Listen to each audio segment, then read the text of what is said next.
Alam niyo yung malayo kayo tapos mag-aalala kayo, wala naman kayong magawa. Ang hirap nun, mas doble ang hirap nun kesa dun sa nandito at kapiling ng may sakit. Darating gabing-gabi na, galing sa galaan, magbukas lang at magsara ng pinto ang lakas. Bubuksan pa lahat ng ilaw. Magbubungkal pa sa kusina, naglaglagan na lahat ng kutsara.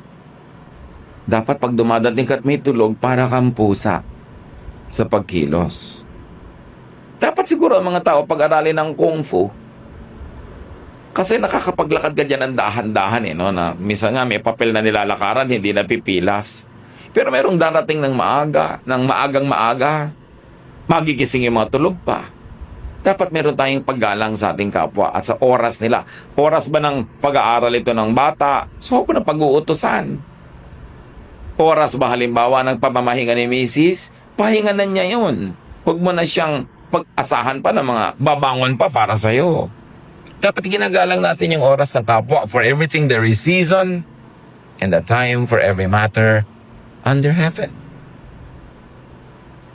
Napakahalaga na iginagalang natin yung oras ng kapwa. Oras ng pahinga niya, oras ng tulog, o oras ng saya. Nagsasaya siya. Eto ka na naman ngayon, may ibubunton kang problema sa kanya. Paminsan-minsan lang siyang matawa, paminsan sumaya. Kung hindi naman emergency yung problema mo, pwede mo na ipaghintay ng bukas, ng makalawa, para sumaya naman siya. Paggalang sa ating kapwa.